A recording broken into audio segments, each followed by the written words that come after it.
రామోజీరావు గారి యొక్క నీచపు రాతలు ఉంటాయో వాటిని కళ్ళ కట్టినట్టుగా ఈరోజు గతంలో ఎన్టీ రామారావు గురించి ఏ విధంగా అవమానిస్తూ రాతలు రాసి ఈరోజు ఆయన దేవుడు, ఇంద్రుడు, ఆయన చంద్రుడు అని చెప్పనే మాటలని కూడా పూర్తిగా ఖండించే విధంగా కొమ్మినేని శ్రీనివాస్ గారు మాట్లాడేందుకు ధన్యవాదాలు తెలియపరచుకుంటూ ఇప్పటి వరకు కూడా మనం ఎదురు చూస్తున్న వ్యక్తి ఉన్నది ఉన్నట్లుగా ఎవరెన్ని ఇబ్బందులు పెట్టినా కానీ ఎవరెన్ని బెదిరించినా కానీ ఉన్నది ఉన్నట్టుగా డైరెక్షన్ చేసి ప్రజలకి అన్నీ కూడా వాస్తవాలు ప్రజలకి తెలియవేసే విధంగా ఈరోజు ఈ ఆంధ్ర రాష్ట్రంలో ఉన్న ఏకైక దర్శకుడు మన రామ్ గోపాల్ వర్మ గారిని మాట్లాడవలసిందిగా కోరుచున్నాను.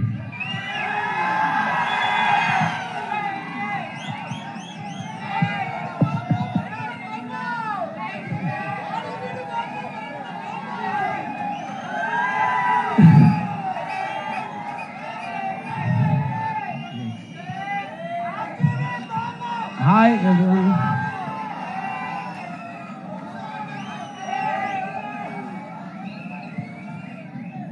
నేను ఒక విషయం చెప్పాలి. ఇప్పుడు నేను వేదిక మీద ఉన్న పెద్దలు ఎవరిని కలవటానికి వాళ్ళని నమస్కరించడానికి రాలేదు. నేను ఎన్టీఆర్ గారి శత జయంతిలో పాల్గొనడానికి కూడా రాలేదు. నేను మీకు కేవలం ఒక జోక్ చెప్పడానికి వచ్చాను. ఆ జోకు చాలా సీరియస్ జోకు. ఎవ్వరూ నవ్వలేని ఆ జోకు ఇప్పుడు రాజమండ్రిలో జరుగుతుంది. అంటే అది ఎంత పెద్ద జోక్ అంటే అది నాకు తెలిసి స్వర్గంలో ఉన్న ఎన్టీ రామారావు కూడా నవ్వాలో ఏడవాలో అర్థం కాని జోక్ అది. ఎవరైతే అంటే ఇప్పుడు హిస్టారికల్గా ఫస్ట్ రికార్డెడ్ వెన్నుపోటు అనేది జూలియస్ సీజర్ని బ్రూటస్ పొడిచాడు.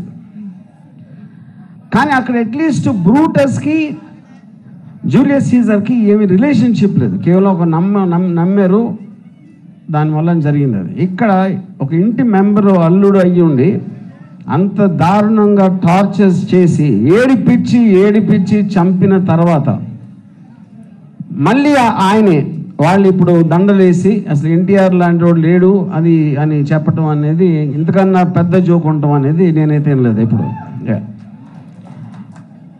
సో ఇప్పుడు ఆ రోజున ఎందుకు చేశాను ఎందుకు చేశాను అని చెప్పటం అనేది లక్ష్మీ పార్వతి గారు మళ్ళా మాయలో పడిపోయారా లేకపోతే ఏం చేశారు అని అన్ని ఏదైతే చెప్పారో ఎవరైతే ఏమైనా చెప్పచ్చు. కానీ ఇక్కడ మనకి ఒక సిబిఐ ఇన్వెస్టిగేషన్ కానీ లేకపోతే పత్రిక ఒక ఇన్వెస్టిగేటివ్ జర్నలిస్టులు బాగా రీసెర్చ్ చేసి ఒక నిజం వెలుచుకోవాల్సిన అవసరం లేదు. ఎందుకంటే సిబిఎన్ ఎలాంటోరని ఎన్టీ రామారావు గారే చెప్పారు వీడియోలో. ఇంకా దాని తర్వాత ఇన్వెస్టిగేషన్ పాయింట్ అనేది లేదు. అది ఏంటి అనేది ఒక పాత సినిమా ముత్యాల ముగ్గు అనే సినిమాలో ఒక డైలాగ్ ఉంది, హిస్టరీ చింపేస్తే చిరిగిపోదు, చెరిపేస్తే చెరిగిపోదని. ఆ టైంలో వచ్చినప్పుడు నాకు అది అర్థం కాలేదు ఆ డైలాగ్ ఏంటనేది. కానీ ఇన్ని సంవత్సరాల తర్వాత ఫస్ట్ టైం అర్థమైందంటే యూట్యూబ్ని ప్రెడిక్ట్ చేశారు. ఇప్పుడు గోబెల్స్ అనేవాడు సెకండ్ వరల్డ్ వార్లో జనాలకి చాలా షార్ట్ మెమరీ ఉంటుంది, పబ్లిక్ మెమరీ షార్ట్ అనేది ఒక వినికిడిలో ఉంది. కానీ ఇవాళ అది కరెక్ట్ కాదు. ఎందుకంటే ఎవరు ఏం చెప్పినా అది రికార్డులో ఉంటుంది, అది అవసరమైనప్పుడు సందర్భం వచ్చినప్పుడు బయటకు వస్తూనే ఉంటుంది. సో ఐ థింక్ దాని గురించి ప్రూవ్ చేయాల్సిన ఆస్పెక్ట్ కానీ అవసరం కానీ లేదు. అప్పుడు ఆయన పోయే టైంలో ఆయనకి సేవలు చేసి ఆ లాస్ట్ ఏజ్లో అంతా ఆయన ఒక చక్రవర్తి మహారాజు లాగా పుట్టి ఆయనకు సేవ చేసిన లక్ష్మీ పార్వతి గారు అసలు అక్కడ లేరు. ఎక్కడ వాళ్ళ ఉద్దేశంలో ఆవిడకి ఉనికి కానీ ఎగ్జిస్టెన్స్ కానీ లేదు. ఆవిడ మీద ఉన్న అపవాదులు అవి ఇంకా పక్కన పెట్టండి. వాళ్ళే చంపేసి రక్తం తుడుచుకుని వచ్చి ఇప్పుడు అభిషేకాలు చేయటం అనేది అగైన్ ఇందాక నేను చెప్పినట్టు దిస్ ద బిగ్గెస్ట్ జోక్. ఇంకపోతే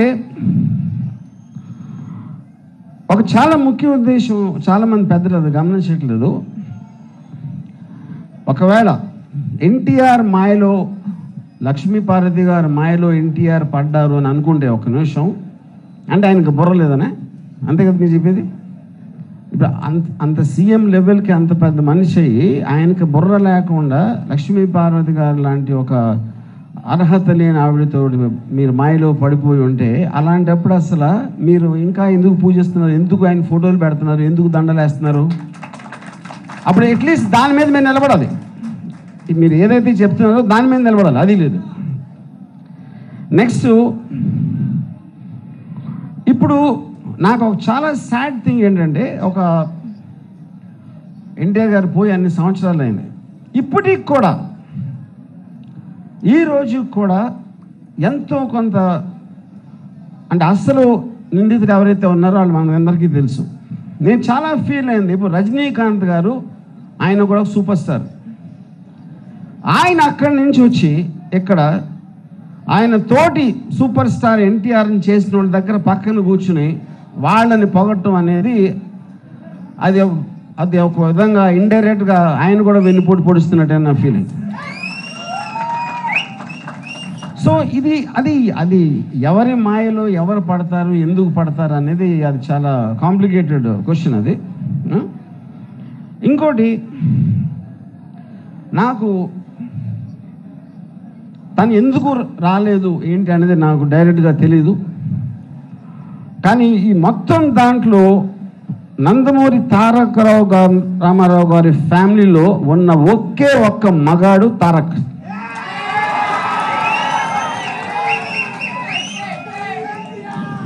ఎందుకంటే అంత పెద్ద సూపర్ స్టార్ కొడుకులు కానీ వాళ్ళు ఎవ్వరు కానీ అసలు అందరూ ఎక్కడా లేకుండా చేసి తిని ఒక్కడే హీ టుక్ ఎ స్టాండ్. అది 100% తను ఏ కారణం అని తను చెప్పినా చెప్పకపోయినా నా ఫీలింగ్ మాత్రం తన తాతగారి మీద ఉన్న విపరీతమైన గౌరవంతో వీళ్లతో పాటు కలిసి స్టేజ్ మీద కనిపించకూడదని తను రాలేదని నా నమ్మకం. అండ్ తారక్కి నేను హృదయపూర్వకంగా నేను థ్యాంక్స్ చెప్తున్నా, ఒక ఎన్టీఆర్ అభిమానిగా. సో ఇప్పుడు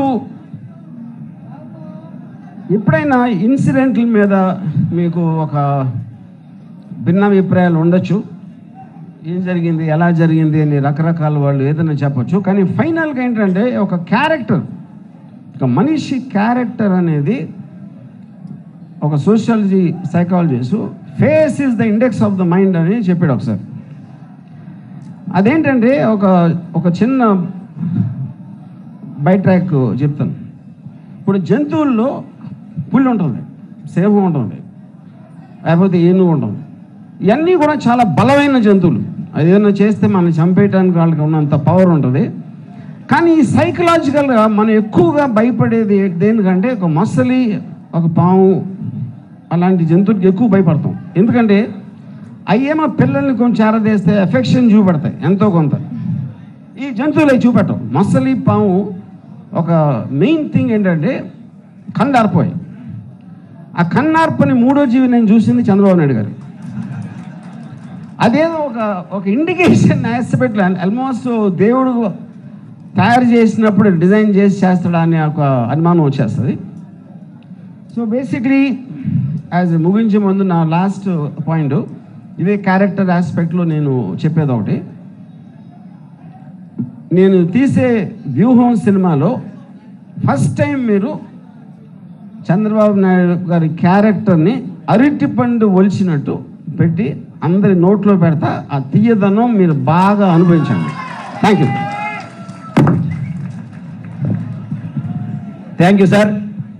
ఏదైతే చంద్రబాబు యొక్క నైజం ఉందో, చంద్రబాబు యొక్క మోసపూరిత వేషాలు ఉన్నవన్నీ కూడా పూర్తిగా మీరు చిత్రం రూపంలో తీస్తున్నందుకు, ప్రజలకు చూపించడానికి ప్రయత్నం చేస్తున్నందుకు మీరు ప్రత్యేకంగా ధన్యవాదాలు తెలియపరచుకుంటూ, అదేవిధంగా ఈ కార్యక్రమం కోసం కూడా మీరు ప్రత్యేకంగా ఇచ్చేసినందుకు మీకు ప్రత్యేకంగా ధన్యవాదాలు తెలియపరచుకుంటూ, ఈరోజు ఈ కార్యక్రమాన్ని ఇంత చక్కగా ఒక్క నిమిషం